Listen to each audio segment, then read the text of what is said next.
జై అనుభవానంద సద్గురు ప్రభు మహారాజుకు జై. జై అభయానంద సద్గురు ప్రభు మహారాజుకు జై. సభా విజ్ఞాపన 7వ కందార్థము.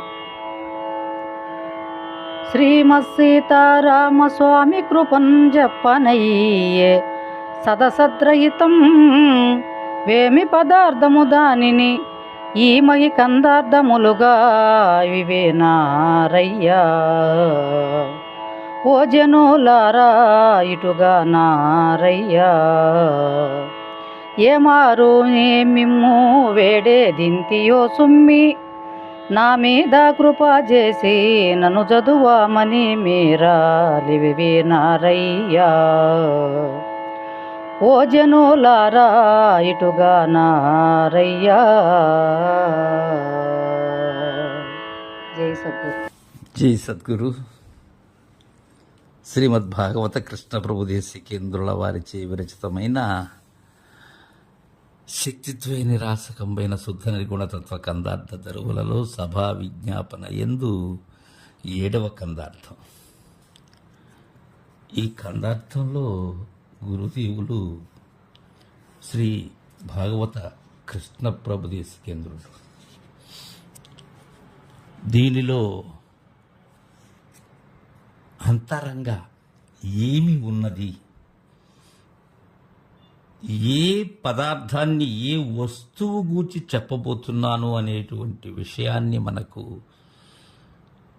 ముందుగానే సూచన చేస్తున్నారు. ఒక్కసారి ఇటు చూడండి అంటున్నారు. మనం ఇప్పటి వరకు ఎటు చూస్తున్నాం? ఎటో చూస్తున్నాం. శబ్ద స్పర్శ రూప రసగంధాదులతో కూడినటువంటి దృష్టి, త్రిపుటితో కూడినటువంటి దానితో చూస్తున్నాం. కానీ నేను తెలియచేసేటువంటి దానిని చూడమంటున్నాడు. ఈ గ్రంథంలో ఏ విషయము దాగి ఉన్నదో చెప్తూ ఉన్నారు కృష్ణ ప్రభువులు. అయితే ఇది ఎలా చెప్పగలుగుతున్నాను అనేటువంటి విషయాన్ని కూడా తనకు తానుగా ఒప్పైన దానిని మనకు అందజేస్తూ ఉన్నారు. అయ్యలారా, ముఖ్యంగా ఓ జనులారా, శ్రీమత్ సీతారామస్వామి కృపన్ జప్పనయ్యే సదసద్రహితం వేమి పదార్థమో దానిని ఈ మహి కందార్థములుగా నివి వినారయ్యా. ఓ జనులారా ఇటుగా నారయ్యా. నేను కందార్థములుగా రచించాను.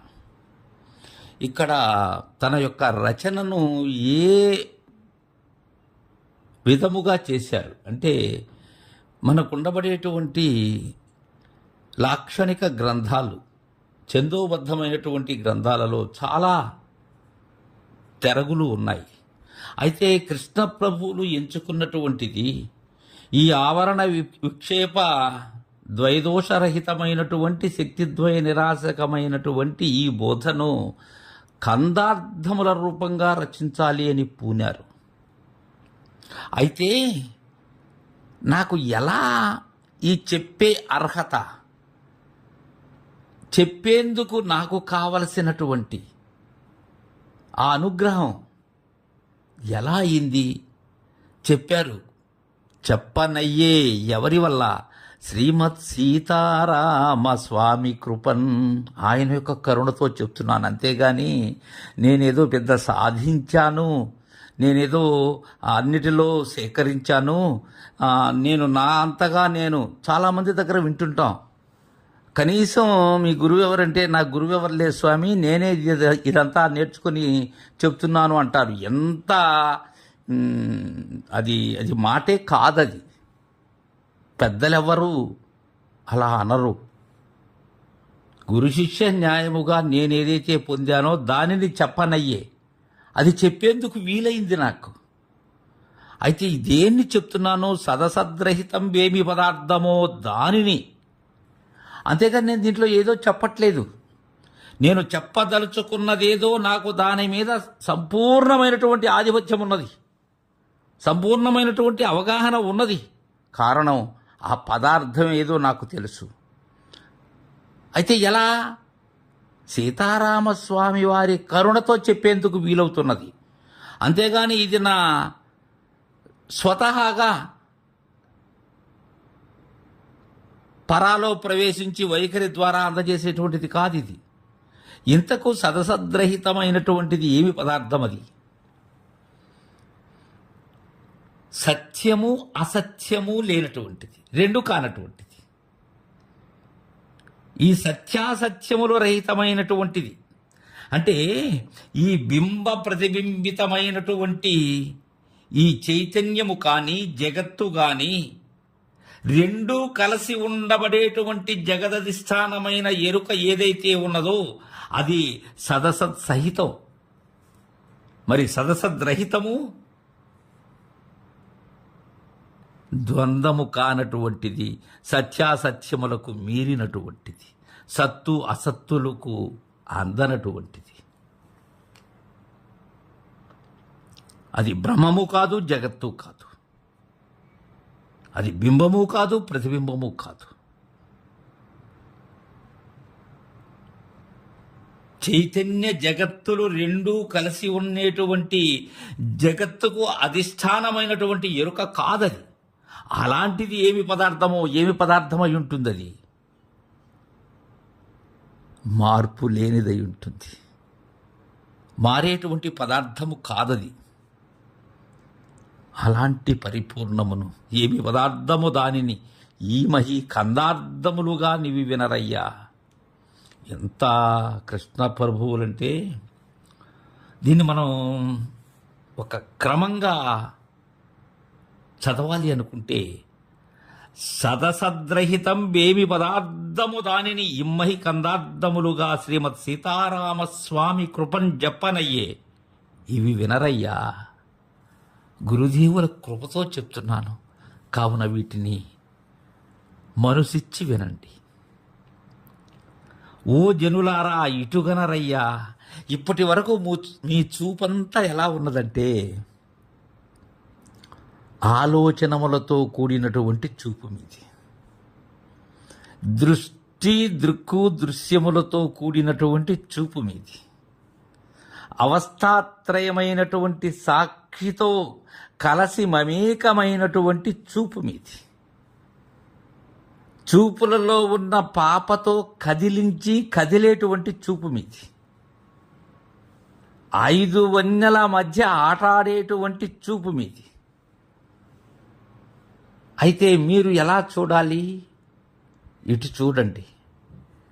అక్కడ చూపు లేదు. చూపు లేని చూపును కన్నటువంటి వారికి ఇటు చూసే తెలుస్తుంది. అంటూ ఏమంటున్నారంటే, వేమారు నేమిమ్ము వేడి దింతియు సుమ్మి.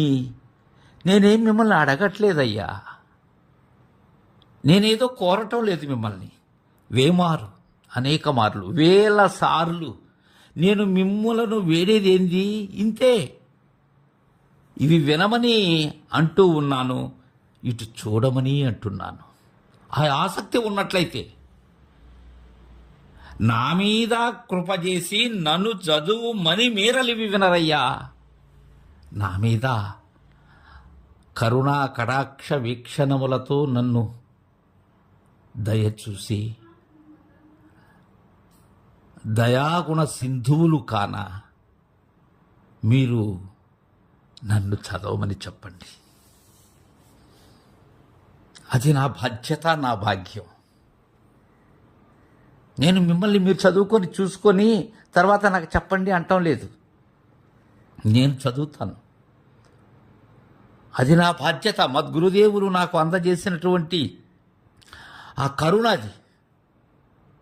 కాబట్టి నన్ను చదవమని ఆజ్ఞాపించండి. మీరు ఆజ్ఞాపించిన పిమ్మట మీరు విని ఒకసారి ఇటు చూడండి అయ్యా,